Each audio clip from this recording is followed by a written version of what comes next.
Avant de commencer ce podcast, nous souhaitons prévenir les auditeurs que ce podcast est destiné uniquement à un public averti. Certains contenus peuvent être susceptibles d'atteindre la sensibilité d'un jeune public. Merci.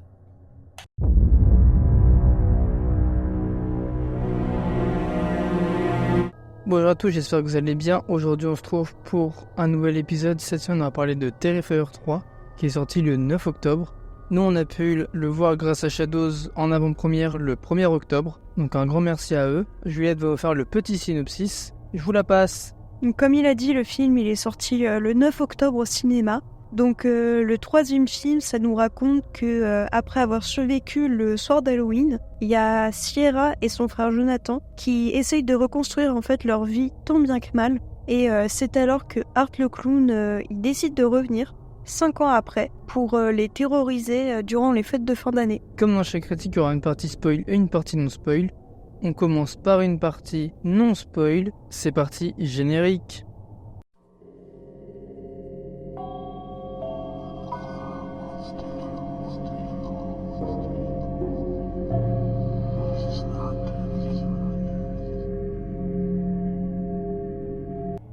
Donc avant de parler un peu plus du film, on va un peu expliquer comment ça s'est passé du coup l'avant-première. Donc on a été invité par Shadows et ESC Éditions. Donc encore un grand merci à eux parce que cette avant-première elle était vraiment formidable. On est arrivé environ vers 20h et on a pu voir des gens qu'on suivait sur TikTok, tout ça, donc ça nous faisait vraiment plaisir. À peine on arrivait, on pouvait prendre une photo avec un cosplayer. Sur Instagram, vous pouvez le retrouver, son compte c'est Bloodhouse Studio. Et il était venu du coup en tant que Art dans la tenue du Père Noël. C'était vraiment top pour faire une photo. Ensuite, on entrait directement dans la salle et sur chaque chaise, on avait tous un sac rempli de goodies. Donc il y avait un tote bag où il y avait marqué dessus Terrifier 3, un poster de Terrifier 3 aussi, une boule à neige, donc vraiment dans le thème Noël à fond, même un sac à vomi. Ils ont vraiment poussé le marketing pour ce film et ça on a adoré. Et on avait aussi un t-shirt avec Art le clown, donc vraiment les cadeaux ils étaient super. Juste avant que le film commence, il y avait l'équipe du film qui était là. Donc il y avait l'actrice qui incarnait Sierra dans le film, il y avait l'actrice qui incarnait Vicky, il y avait aussi un des monteurs je crois si je dis pas de bêtises, ainsi que celle qui s'occupait des costumes. Donc c'était vraiment intéressant, ils nous ont beaucoup parlé du film, à quel point il avait de l'importance pour eux, tout ça. Ils ont même expliqué une petite anecdote que pour l'avant-première mondiale, qui était aux États-Unis je crois, le monteur il avait terminé 30 minutes, c'est ça ? C'est ça, 30 à 45 minutes avant la grande diffusion mondiale. Donc ça c'est vraiment fort. Et pendant le film, nous on était un peu vers le fond, je crois 2 rangs ou 3 rangs devant nous. On pouvait voir en fait littéralement le film avec toute l'équipe du film, donc c'était vraiment top. Et à la fin du film, on a pu prendre des petites photos avec l'actrice principale. On n'a pas passé non plus trop de temps parce qu'il y avait du monde qui attendait pour faire signer. Mais nous on a pu faire signer une des affiches qu'on avait pu avoir. Donc on est vraiment très très contents de cette avant-première. Donc encore merci à Shadows et ESC Éditions pour cette invitation. Ça nous a vraiment fait plaisir et puis je pense que j'ai à peu près tout dit pour cette avant-première. Yes, t'as tout dit. Donc on peut, je pense, un peu aussi parler du communiqué de presse qui du coup a rendu Terrifier 3 interdit aux moins de 18 ans. Je trouve que c'est un peu sévère parce qu'à cause de ça, il sera pas diffusé dans tous les cinémas. Ce qui est dommage parce que beaucoup de gens l'attendaient. Ouais, je trouve que c'est une décision qui est vraiment sévère. Ils nous l'avaient dit durant l'avant-première qu'ils hésitaient entre une classification moins de 12 ou moins de 16. Avant d'avoir vu le film, je me doutais peut-être plus moins de 16 parce que en ayant vu les 2 premiers films, en voyant le gore, tout le sang, tout ça, moins de 16, ça me paraissait très susceptible en fait que ça arrive. Mais 18 ans, je trouve que c'est beaucoup trop sévère. C'est abusé quand même comme décision parce que, comme t'as dit, si par exemple des gens viennent de province et ils voulaient vraiment le voir, mais le cinéma le plus proche ne le propose pas, c'est quand même assez honteux pour les fans quoi, qui pouvaient l'attendre depuis longtemps. Parce que la communication sur ce film se fait depuis longtemps. C'était vraiment quelque chose qui était attendu par les fans de l'horreur. Et moins de 18 ans, c'est pas arrivé depuis Saw 3, donc presque 20 ans. Et je trouve que même cette classification n'est pas justifiée parce que pour moi, Je trouve qu'effectivement, il y a des scènes assez horribles à regarder, mais pour moi, le 2 était bien pire et le 2 était seulement moins de 16 ans. Je pense qu'ils auraient pu mettre aussi celui-là moins de 16, mais après, c'est pas nous qui décidons, et puis si ça doit être comme ça, bah c'est comme ça. C'est ça, malheureusement, on peut pas décider nous-mêmes. Pour parler un peu plus du film, qu'est-ce que t'en as pensé ? Alors, c'est pas mon préféré de la trilogie, mais j'ai préféré au 2. Le 2, je trouvais que ça partait un peu dans tous les sens et il durait plus de 2 heures. Et j'ai trouvé ça très long, surtout que notre séance, elle était horrible. C'était rempli de monde, mais que de collégiens, de lycéens. Et ça hurlait à n'importe quelle scène. Ça rigolait pour du n'importe quoi, pour qu'au final, une fois qu'on était sorti du cinéma, tout le monde crachait sur le film en mode c'est de la merde, c'était tout pourri. Donc finalement, c'était vraiment, je crois que c'était l'une des pires séances quand même de cinéma qu'on avait pu faire. Oui. Et c'est vrai que cette séance-là, je m'étais dit, au moins, c'est sur invitation, donc je ne pense pas que les gens vont hurler tout de même. Je pense qu'ils vont rire s'il y a des scènes, mais ça, c'est tolérable, ça va encore. C'est pas comme si c'était durant tout le film, et là, c'est un peu pénible. Mais après, quand j'avais vu que le film allait durer plus de 2 heures, je me suis dit, il risque d'y avoir des moments de blanc, il risque d'y avoir des scènes en trop, et j'ai un petit peu peur. Souvent, les films de plus de 2 heures, on s'ennuie à un moment. Mais ce film, pas tant que ça. Je dirais que c'est un peu la fin, où là, c'est vrai que le rythme, il commence à se ressentir. On commence un petit peu à s'ennuyer parce que ça part un peu dans tous les sens. Mais sinon, quand il y avait des scènes de Art où ça n'avait rien à voir avec Sierra et Jonathan, bah j'avais bien aimé. Et je trouvais que ce film était beaucoup plus comique que les deux autres. Et niveau gore, niveau sang, il y a des scènes quand même assez horribles à voir, notamment avec des rats. Dans ce film-là, je sais pas pourquoi, vraiment, il est obsédé par les rats. Mais sinon, je trouvais que, ouais, niveau gore, j'avais vu pire dans les 2 films avant. Et toi ? Moi, contrairement à toi, je l'ai trouvé pire que les 2 premiers. Niveau gore, j'ai trouvé les scènes plus gore que les 2 premiers. Après, peut-être que je les remate parce que ça fait longtemps que je les ai pas vus. Pire dans le sens gore ou pire en mode c'est le pire film de cette trilogie pour le moment ?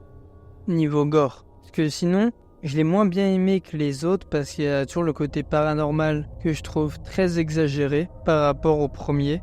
J'aurais voulu un peu un retour aux sources. Mais sinon, les 2 heures, j'avoue, ils sont passés quand même un peu vite. Je pense que l'ambiance de la première a dû jouer.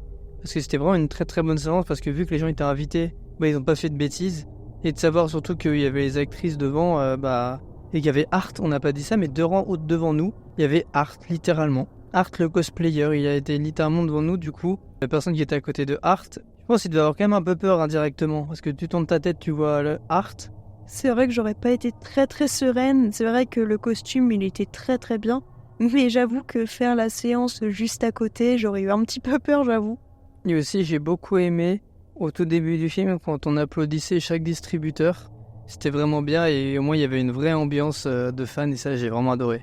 Ouais, c'était l'une des meilleures séances qu'on a pu avoir, de se dire que il y avait uniquement des gens dans la salle qui étaient là vraiment pour voir le film, qui étaient vraiment intrigués par ça, des fans de Terrifier ou même juste des fans de l'horreur tout court. Donc c'est vrai que ça rajoutait quand même quelque chose, le fait que tout le monde hurlait pour n'importe quoi. Ça faisait rire les gens à chaque fois parce que niveau distributeur, on avait quand même pas mal. Donc le running gag, ça allait vraiment à fond. Et ouais, c'était l'une des meilleures séances qu'on a pu avoir. Le fait que tout le monde appréciait déjà le film à la base, enfin les anciens, ça rajoutait quelque chose, c'était vraiment top. Mais pour donner mon avis, comme j'ai dit plus spécialement dans le film, à part le côté paranormal, moi vu que j'adore le gore, il y a beaucoup de scènes de gore très bonnes. Le jeu d'acteur, j'ai beaucoup aimé aussi, j'ai beaucoup aimé Art, même si on l'entend pas, c'est justement la force de Art, c'est que vu qu'il ne peut pas parler, il doit jouer tout sur ses expressions. Et chaque expression, on arrive à comprendre qu'est-ce qui se passe. Et ça, je trouve ça vraiment bien. Et Vicky, elle joue très bien. Donc j'ai pas mal aimé. Ouais, je trouvais que le jeu d'acteur, cette fois-ci, il était vraiment bien. Même si dans les premiers, David Howard Thornton, c'était toujours très bien. La façon dont il incarne Art, parce que comme t'as dit, il parle pas. Il faisait du Charlie Chaplin en soi. Il faisait vraiment les expressions à fond. Même, il mimait presque. Et je trouvais, comme je l'ai dit, il était beaucoup plus comique dans ce film-là, même si c'était quand même très très trash ce qu'il faisait aussi. Mais je trouvais que celle qui se démarquait un petit peu plus dans ce film, déjà Sierra toujours aussi bien, mais je trouvais que Vicky, limite, elle prenait un peu plus la place à l'écran que Art. Art, même si on le voyait beaucoup, les scènes quand ils étaient que tous les deux, j'avais plus l'impression que c'était elle un peu la maîtresse et que lui c'était un peu plus la personne qui lui obéissait, notamment la scène de fin où vous verrez par vous-même, mais je trouvais que c'était vraiment elle qui prenait un peu plus le dessus comparé à Art. Ouais, j'ai eu aussi cette même impression que toi, que Vicky était beaucoup plus mise en avant que Art dans ce film-là. Mais je pense après de renouveler Art, après avoir fait 2 films, comprennent qu'ils veulent plus le mettre un peu en recul, mais qu'il soit toujours là et mettre plus Vicky en avant. Après, c'est un personnage aussi très trash, mais beaucoup plus que Art, je trouve.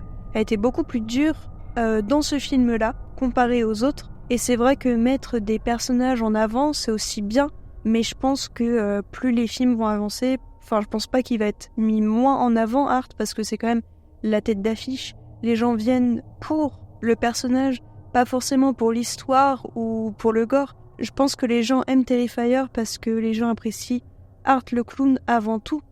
Et c'est ça en fait la force de ce film, c'est qu'ils ont un personnage très marquant, même si c'est pas un film qui rapporte énormément au box-office ou qui a un budget de dingue, au moins ils ont réussi à avoir un personnage très marquant dans l'univers de l'horreur de ces dernières années.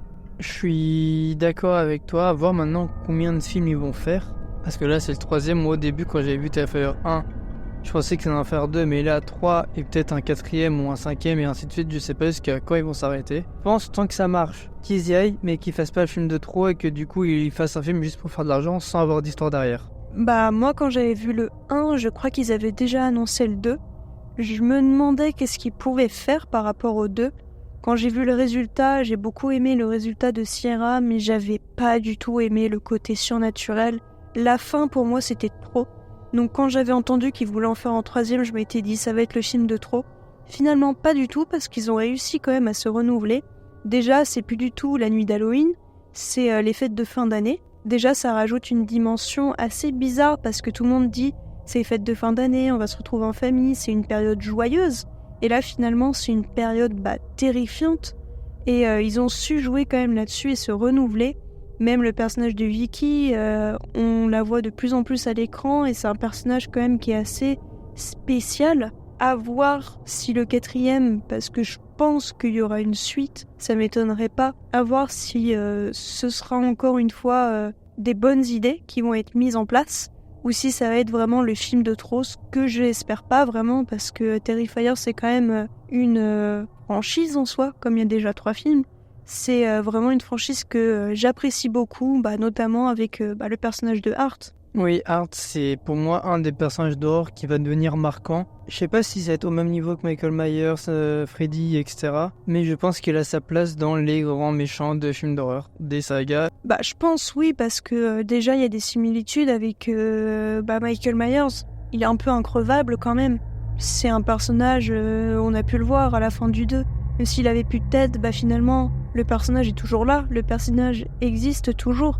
Donc je pense qu'il y aura aussi autant de films quand même que la saga Halloween. Parce que si le personnage principal t'arrive pas à le détruire, il y a encore des films à faire en soi. Je pense que ça continuera, mais oui, il a totalement sa place parmi les Michael Myers ou autres, parce que rien que le costume, rien que le maquillage, rien que tout ça, ça fait déjà tout, et je trouve que il est vraiment flippant qu'il soit normal ou qu'il fasse ses mimiques quand même. C'est assez flippant de le voir à l'écran. Exactement. Pour cet épisode-là, vu que c'est un épisode entre guillemets assez spécial, il n'y aura pas de note hallucinée, car au moment où on enregistre, le film n'est pas encore sorti, du coup on ne sait pas du tout les avis hallucinés. On va sauter cette partie-là pour passer directement en partie spoil. Comme d'habitude, vous aurez notre note à la fin de l'épisode, comme à chaque fois, pour que vous ayez quand même un minimum un avis. Donc est-ce que ça te va si on passe en partie spoil ? Oui, moi ça me va. Eh bien c'est parti, on part en partie spoil.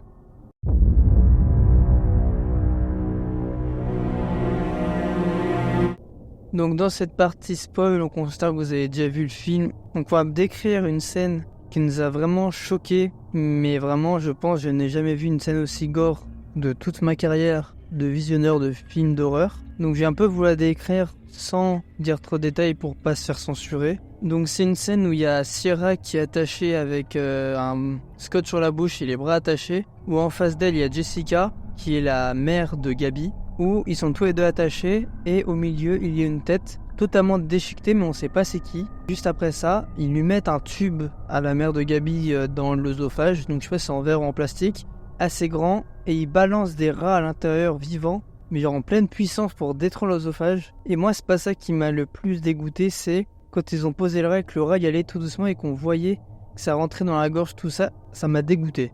Ouais, et même après, déjà pour qu'ils rentrent dans le tube et pas qu'ils s'en aillent, ils allumaient un chalumeau pour qu'ils descendent bien. Ensuite, c'est vrai que quand tu voyais un peu l'effet, comme quoi ils rentraient à l'intérieur de la gorge, c'était affreux. Et après, ils ont décidé de couper la gorge en soi avec une hache. Après, il y avait tous les rats qui étaient encore vivants qui ressortaient par ce trou-là. C'est vraiment la scène, moi, qui m'a le plus dégoûté. Donc heureusement en soi qu'ils ont donné les sacs à vomi, mais heureusement quand même personne de la salle n'a vomi, je déteste ça. Mais ouais, cette scène elle était assez dure à regarder. C'est peut-être par rapport à ça que le film en soi il est moins de 18. Peut-être que le fait que Art ils s'en prennent à des animaux, même à des enfants. Au début du film, la scène d'intro, il s'en prend à des enfants. Il y a du sang partout, mais je pense que ouais, cette scène, ce sera l'une dont tout le monde se souviendra parce qu'elle est dégueulasse. Mais il y a aussi celle de la douche qui est affreuse aussi. Tu veux l'expliquer ou je l'explique ? Vas-y, explique-la, vu que j'ai déjà expliqué celle d'avant. En gros, c'est un ami à Jonathan. J'ai oublié son nom. Mais en gros, son ami à lui, ainsi que sa petite amie, qui tient un podcast sur l'horreur en soi. Ils sont en train de s'embrasser sous une douche, tout ça, et puis il y a Art qui commence à arriver. Il commence à enclencher une tronçonneuse, donc là on a l'impression de voir Leatherface. Il commence à s'en prendre à la fille, il s'en prend vraiment à fond. Il arrête pas de lui faire du mal, lui après le petit ami il essaye de la défendre, mais il commence à se faire couper un peu la chair quoi. Elle ensuite on voit le visage il est ensanglanté. Il y a presque plus de peau. Et ensuite, il décide de s'en prendre à fond, même encore plus sur le garçon que la fille. Hein. On commence à voir l'entrejambe qui commence à se faire un peu découper. Ça m'a un peu rappelé en soi la scène dans le premier film, où la fille, elle était toute nue, et si vous avez vu le 1, vous savez la suite. Mais lui, pareil, il s'acharnait sur lui, on entendait la peau se déchiqueter, on entend les os se casser, c'était vraiment dégueulasse. Le sound design, vraiment, ils étaient forts là-dessus. Et aussi, c'était très drôle à la fin de cette scène qu'ils prennent le sang pour de la neige. Ils faisaient l'ange dans le sang. J'ai beaucoup aimé ce côté un peu burlesque juste après cette scène. Ouais, là, on retrouvait un peu le côté Noël. En plus, il y avait vraiment cette musique joyeuse de Noël, alors que c'est complètement dégueulasse. Il vient de tuer 2 adolescents. Ensuite, il est en train de faire un petit ange... dans leur mare de sang, c'est vraiment affreux. Donc après, c'est peut-être par rapport à ces scènes-là que le film est moins de 18. Mais pour moi, ça m'a beaucoup moins choqué quand même que la scène du 2 dans la chambre. La meilleure amie de Sierra qui s'est faite déchiqueter comme pas possible. Je trouvais que cette scène a été beaucoup plus hardcore que les deux là réunis. Moi, je trouve pas du tout. Je sais pas si on a eu les mêmes réactions, et moi, cette scène-là, je la trouvais normale. Je l'ai pas trouvée plus choquante que celle des rats. Ah ok. Après peut-être que ça t'a plus touché les rats ou quelque chose comme ça, le fait que ça touche à un animal. En fait je pense c'est que vu que dans la chambre c'était tellement surréaliste qu'en fait t'y crois pas tellement que c'est violent. En fait c'est comme on avait dit juste avant, c'était à l'excès. Du coup tu te rendais pas compte tellement que c'était à l'excès que là les rats c'est aussi de l'excès. Mais c'est plus réaliste que quand elle se déchiquetait dans la chambre. Ok, je comprends le point de vue. Ok. Sinon comme on a bien vu la fin du 3, tu penses qu'une suite va se faire, comme Art n'a toujours pas été vaincu ? Je pense que ça va dépendre de combien le film va rapporter. Mais si on se base sur l'histoire pure, ils peuvent en faire un. Mais j'ai vraiment peur qu'ils fassent comme on a dit juste avant Halloween et qu'ils en fassent 150. Après il y aura Art versus Michael Myers ou Art versus je sais pas qui. Où ça va être tout pourri. J'espère juste qu'ils vont pas arriver à là parce que sinon je pense que même les fans... Ceux qui étaient vraiment fans du début, qui avaient adoré, risquent de la détester au fur et à mesure des films qui sortent. Je pense que oui, en faire de trop. Le personnage est bon, mais ensuite l'histoire elle tourne en rond. Là, j'avais un peu l'impression de revoir le 2. Il y a le combat entre Art et Sierra. Ensuite, finalement, elle l'a pas vaincu. Du coup, lui, il est encore vivant. Le 4e, ce sera encore la même chose, quoi. Mais par contre, ça va être compliqué le 4 parce que il y aura plus du tout de personnages à part Sierra. Parce qu'on a bien compris que du coup, comme t'avais expliqué, la scène où il y avait Lara, entre elle et... entre Sierra et Jessica, il y avait un crâne. On nous avait fait croire que c'était celui de Gabi. Finalement, c'était celui de Jonathan. Donc le personnage du 2, le petit frère de Sierra. Donc quel personnage ils vont nous introduire encore? Parce qu'en soi, là, il n'y a plus personne. Parce que même Gabi, finalement, il y a eu l'énorme trou, tout ça, où elle est tombée dedans. Finalement, elle se retrouve toute seule maintenant, Sierra. Qu'est-ce qui va se passer par la suite? Est-ce qu'elle va se faire arrêter par la police? Parce que là, il y avait quand même le corps de son oncle, rappelle-toi, qui était suspendu là dans le salon. Il y avait même la signature de Hart. Et comme Hart, il s'est barré, imagine, la police arrive, ils voient ça, c'est la seule qui est ici dans la pièce, donc peut-être qu'ils vont l'arrêter. Donc je me demande qu'est-ce qu'ils vont faire quand même comme suite, s'il y en a une, que je pense quand même. Mais c'est vrai qu'il faudra quand même nous introduire de nouveaux personnages et c'est vrai que voir un personnage pour qu'au final il se fasse tuer à la fin du film, c'est pas trop intéressant quoi.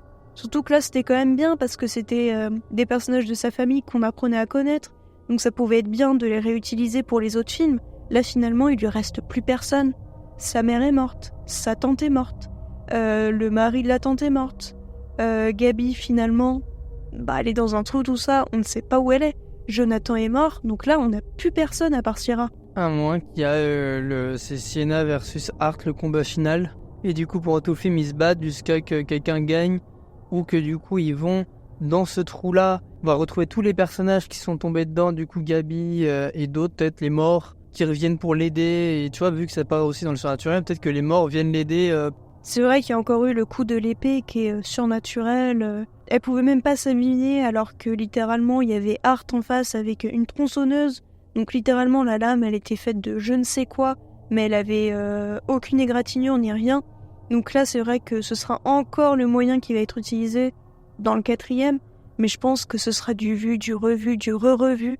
Et j'ai peur qu'en fait on se lasse des prochains films s'ils nous refont exactement la même chose.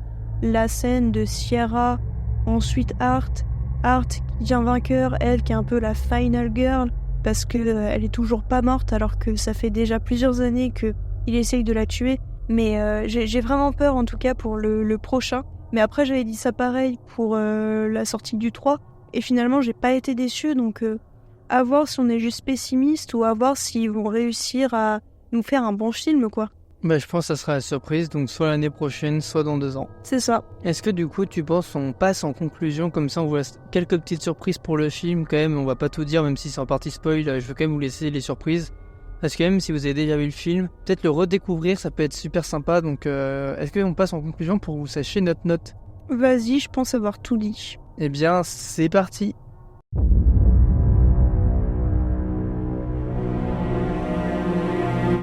Donc pour conclure, je vais commencer avec ma note sur 10. Je pense que je vais mettre un 7 sur 10. Parce que moi j'adore le gore, du coup c'est tout chousse pour Terrifier. Mais il y a toujours le côté paranormal qui me dérange et c'est ça qui me fait vraiment baisser les points. Je mets aussi 7 pour l'ambiance de l'avant-première qui était vraiment exceptionnelle. Mais ça a un peu rien à voir avec le film.